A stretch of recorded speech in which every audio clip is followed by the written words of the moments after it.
Ahora vamos a introducir el tema de qué test estadístico utilizar para sacar inferencias sobre el valor del coeficiente de Pearson. Y también vamos a introducir lo que es el coeficiente de determinación, o también llamado R cuadrado. Si uno analiza un poquitito cómo en general es reportado la correlación, mucha gente reporta correlaciones que son extremadamente pequeñas, de 0.15, 0.3, pero la reportan porque el P asociado a esta correlación les dio significativo. Ahora, ¿es correcto decir que existe una asociación solamente porque el valor de P salió significativo? ¿O sería más lógico preguntar cuáles son los valores que realmente me importarían de asociación para recién empezar a creer que existe una asociación real entre estas dos variables? Primero, vamos a hablar entonces de R cuadrado. No voy a tocar la ecuación, pero creo que sepan que cuando R lo elevamos al cuadrado, obtenemos R cuadrado, y por simple álgebra, R cuadrado es igual a SST menos SSE partido por SST. Esta cosa que es como media críptica es bastante sencilla. A nuestra izquierda, acá tenemos la clásica ecuación de la línea recta, donde tenemos que I va a ser igual a un intercepto, que en este caso es B0, más este valor que está asociado con el valor de X, que es la pendiente o el slope. Y lo único que dice es que partimos en beta 0 y a medida que avanzamos en X, este valor de pendiente va a ser que sumado al valor del intercepto cambie o nos ayude a predecir un nuevo valor de Y. Cuando X no existe y solamente tenemos Y, el mejor predictor de Y es el promedio de Y. Porque obviamente si tenemos una muestra que asumimos que sigue una distribución normal, su promedio va a ser lo que mejor representa esa muestra. Vemos que si metemos a X en la ecuación, vamos a obtener esta nueva fórmula. La primera pregunta del millón es cómo llegamos a obtener esta fórmula y cómo sabemos que esta línea es la mejor línea que va a representar todos los puntos que tenemos entre X e Y. No me voy a explayar mucho en este tema porque es más para regresión, pero imaginémonos que tenemos estos puntos, donde tenemos para este X, tenemos este valor de Y, para este valor de X, ese valor de Y y así sucesivamente. Y tenemos esta línea que tiene una pendiente positiva. La diferencia que hay entre el valor real, el valor que nosotros medimos de Y, con el valor que es predecido por esta ecuación, se llama error. Obviamente que a menor error quiere decir que los puntos van a estar más cerca de nuestra línea recta. Y obviamente que a mayor error, esta diferencia, la suma de todas las diferencias va a ser mayor. Por la técnica que se llama OLS, que es una técnica que trata de disminuir al máximo este error al cuadrado, podemos saber que esta línea es la mejor línea que representa a todos nuestros puntos. Insisto, esto lo vamos a ver mejor en regresión lineal. ¿Qué es SST o la suma de cuadrados totales?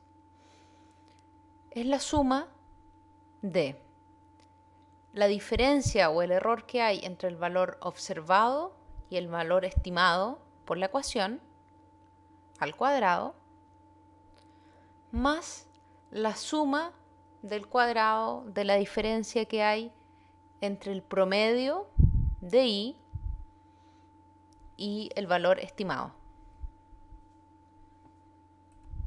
No nos compliquemos mucho, pero sigamos la lógica y veamos qué dice la ecuación. Dice que esta suma total menos la suma del error partido por la suma total es igual a R cuadrado. Y si miramos acá estas dos curvas, podemos ver que a medida que la suma de los cuadrados del error disminuye, quiere decir que todos estos puntitos están más cercanos a la línea que fue estimada por la ecuación. Por lo tanto, si la suma de los cuadrados del error tiende a 0, R cuadrado pasaría a ser igual a la suma total partido por la suma de los cuadrados totales, o sea, igual a 1, que es el valor máximo que tiene r cuadrado. El rango que puede tener este valor de r cuadrado va a ir de 0 a 1, porque menos 1 al cuadrado es 1 y 0 al cuadrado es 0. ¿Cómo interpretamos un valor de r cuadrado? Imaginémonos que tenemos una correlación de 0.3 y decimos entonces que existe una relación o asociación positiva lineal entre la variable x con la variable y, donde el coeficiente de Pearson es igual a 0.3. ¿Qué pasa si 0.3 lo elevamos al cuadrado? Nos va a dar 0.09, que esto es lo mismo de decir 9%. Y ese valor es igual a nuestro r cuadrado. Por lo tanto, la forma de interpretar el r cuadrado cuando la correlación es de 0,3, diríamos que la variación que presenta y, el 9% de esta variación se explicaría por la presencia de x. Por lo tanto, hay un 91% de la variación de y que no se explica por la presencia de x y se explica por otros factores. Acá inventé 6 valores de correlación que van desde 0,1 hasta 1 y calculé el valor de r cuadrado. Entonces, acá va la pregunta final. ¿Vale la pena decir que existe una asociación o un valor de correlación de 0.1 entre la variable x y la variable y, dado que r cuadrado es 0.01, o sea, 1% de la variación de y es explicada por la ayuda de la variable x, si es que el valor de p es estadísticamente significativo? Imagínense qué pasa cuando r es igual a 0,5. Solamente el 25% de la variación de y se explica por x.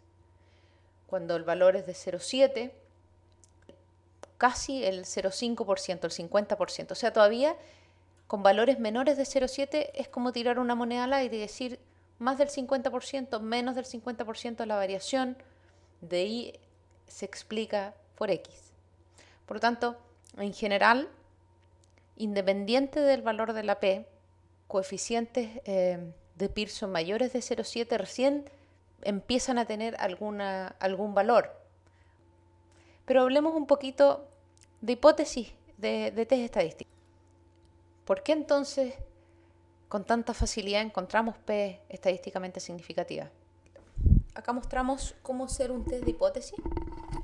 Vemos que la hipótesis nula es igual a esta letra griega, que es ρ, que sería el valor del coeficiente de la población, igual a 0 versus nuestra hipótesis alternativa, que ρ es distinto de 0. Lo único que me importa es ver esta fórmula. ¿Cuál es el test estadístico entonces para esta hipótesis? El test estadístico es un test T que sigue la distribución T con n-2 grados de libertad. Pero lo interesante es mirar esta fórmula y ver que, si bien los test T se utilizan mucho para comparación de dos muestras independientes, etcétera, etcétera, esta es la única fórmula donde el valor de n está en el numerador. En general, el valor de n siempre está como camuflado en el denominador, como raíz cuadrada, como n es dividido por desviaciones estándar, etcétera. Pero en este caso, que el n se encuentra en el numerador en forma tan descarada. ¿Por qué en forma tan descarada?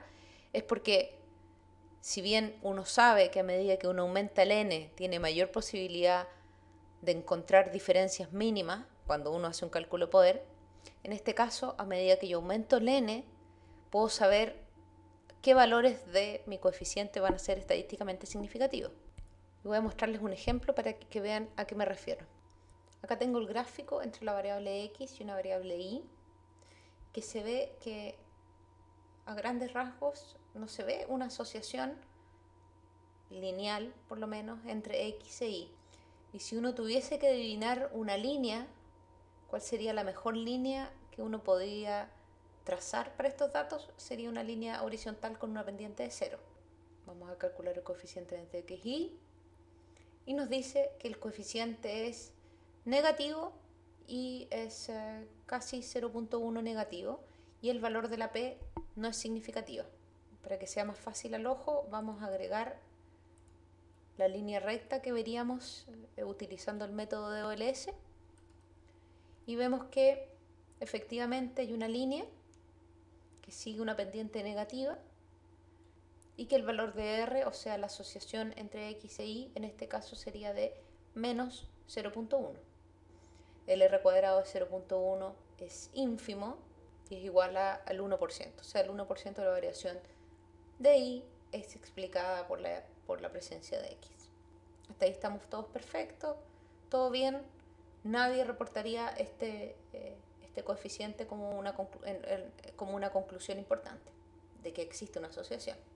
Lo que voy a hacer ahora es voy a crear dos nuevos vectores, el vector XX e YY, y voy a pedir que XX repita 10 veces el vector X, que fue el que utilizamos anteriormente, y para YY le voy a pedir que repita 10 veces el vector Y.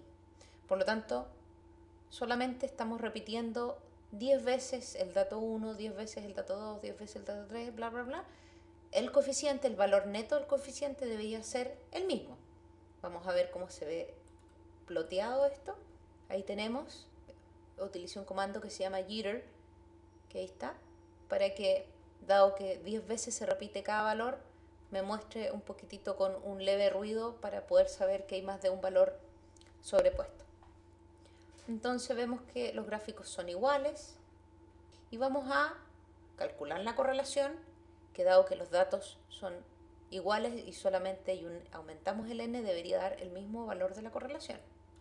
La correlación es exactamente la misma, menos 0.09, casi menos 0.1, pero ojo, ahora el valor de P bajó de 0.6 a 0.12.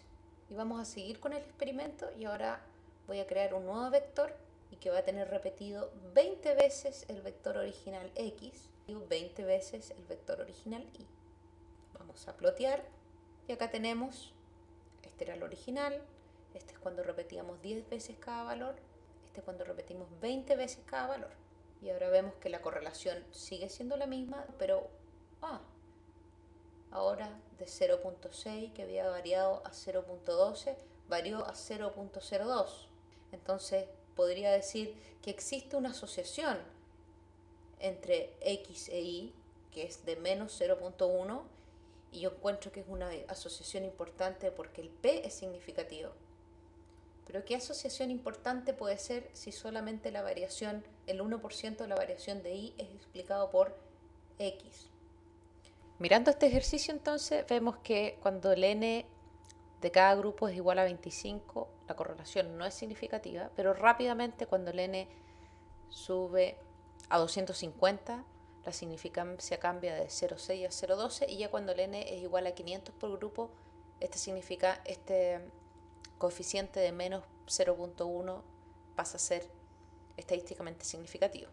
Sabiendo esto, entonces uno se puede conseguir una base de datos, 5000 datos, y ya sabe que de entrada va a encontrar coeficientes de asociación de 0.01 que explican menos de 0.1% de la variación de Y, pero van a ser significativos. Por lo tanto, hay que tener ojo con la relación que hay entre el test estadístico, donde el n está en el numerador, versus con el valor del coeficiente. Y por eso mejor siempre, en vez de pensar en coeficiente de Pearson, mejor pensar en R cuadrado. Y esto solo para mostrar que en R creé dos vectores que tienen 50 datos que siguen una distribución uniforme, o sea, cada valor entre 0 y 1 tiene igual probabilidad de existir. Fueron elegidos en random, pedí que me los ploteara, pedí que me sacara la correlación, me dice que la correlación es de menos 0.08, no es estadísticamente significativo, y pedí que nuevamente me creara dos variables A y B, y nuevamente uniforme, pedí que me lo ploteara, acá está el plot, le pedí que me calculara la correlación y ahora me dice que la correlación es de 0.3 y me dice que ya es estadísticamente significativa. Y lo vamos a hacer una tercera vez y acá me dice que es una correlación no significativa y la cuarta vez volvió a ser significativo. Por lo tanto, hay que tener mucho cuidado con ya creando variables con 50 datos. El 50% de las veces, dado que simulé 4 veces estas muestras, me dio una correlación que fue significativa, pero son correlaciones menores de 3 y obviamente uno cuando ve el plot encuentra que A predice muy poquita variación de la variable en B.